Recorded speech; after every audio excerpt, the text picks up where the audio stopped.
Assalamualaikum warahmatullahi wabarakatuh. Nah, selamat pagi anak-anak. Nah, jumpa lagi dengan Ibu.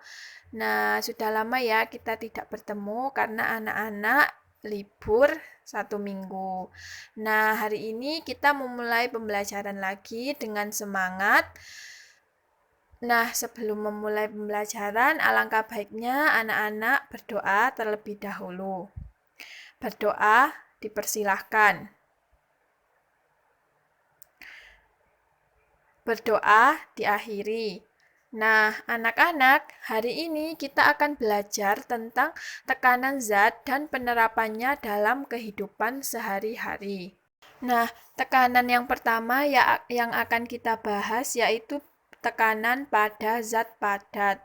Nah, tekanan pada zat padat dirumuskan sebagai P sama dengan F per A, di mana P sama dengan tekanan, satuannya adalah Pascal, sedangkan F adalah gaya, satuannya adalah Newton, dan A adalah luas bidang, satuannya adalah meter persegi. Nah, dari persamaan tersebut dapat diketahui bahwa gaya itu bekerja per satuan luas dan tekanan itu berbanding lurus dengan gaya.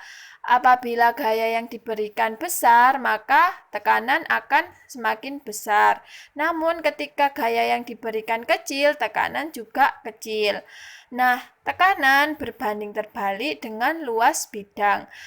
Ketika luas bidangnya itu besar, maka tekanannya akan kecil. Sedangkan ketika luas bidangnya kecil, maka tekanannya akan besar. Nah, sekarang anak-anak coba perhatikan kaki ayam dan juga gambar kaki bebek yang ada di slide ini. Kira-kira tekanan yang dihasilkan antara kaki ayam dan juga kaki bebek lebih besar mana? Nah, dari kita tarik ke persamaan tersebut. Yang menghasilkan tekanan lebih besar adalah kaki ayam, karena luas bidang kaki ayam lebih kecil dibandingkan dengan luas bidang pada kaki bebek.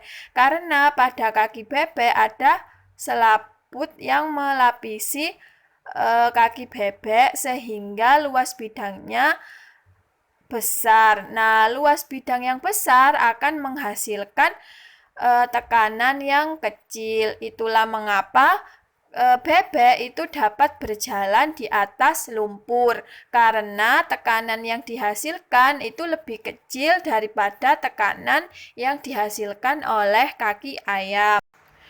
Yang kedua yaitu tekanan pada zat cair. Nah, tekanan pada zat cair dibagi menjadi 3, yaitu ada tekanan hidrostatis, ada hukum Archimedes, dan juga ada hukum Pascal. Yang pertama yang akan kita bahas yaitu tentang tekanan hidrostatis.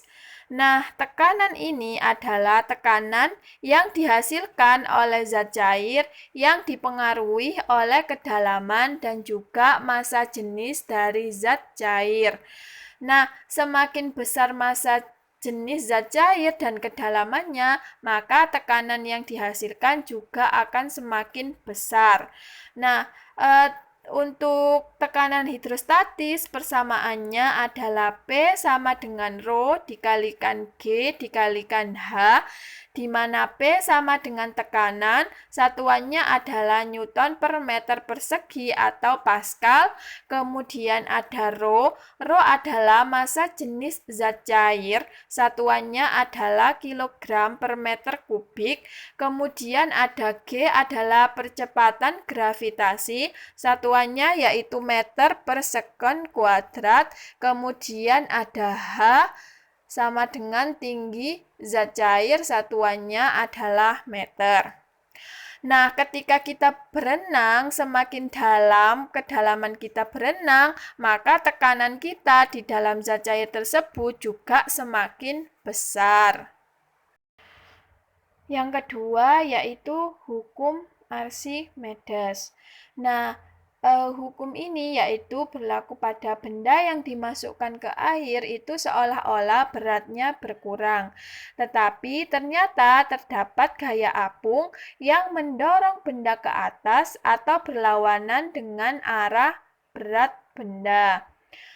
Nah, anak-anak bisa melihat di gambar itu di mana berat benda disimbolkan dengan W, kemudian gaya apung disimbolkan dengan FA. Nah, arah antara gaya apung dan juga berat benda itu berlawanan. Secara sistematis, gaya apung dirumuskan sebagai FA sama dengan WU dikurangi dengan WA, di mana FA sama dengan gaya apung, satuannya adalah Newton, kemudian WU, berat benda di udara, satuannya adalah Newton, kemudian dikurangi dengan WA, berat benda di air, satuannya Newton. Hukum Archimedes menyatakan jika benda dicelupkan ke dalam zat cair, maka benda itu akan mendapat gaya ke atas atau gaya apung yang sama besar dengan berat zat cair yang didesak oleh benda tersebut. Artinya, volume air yang tumpah itu sama dengan volume benda yang mendesak air keluar. Sehingga menurut hukum Archimedes, besar gaya ke atas atau gaya apung sama dengan FA sama dengan Rho dikalikan G dikalikan dengan V, di mana FA sama dengan gaya apung, kemudian Rho massa jenis zat cair dikalikan dengan gaya gravitasi dikalikan dengan volume zat cair. Nah, FA dapat dicari dengan persamaan sebelumnya, yaitu WU dikurangi dengan WA.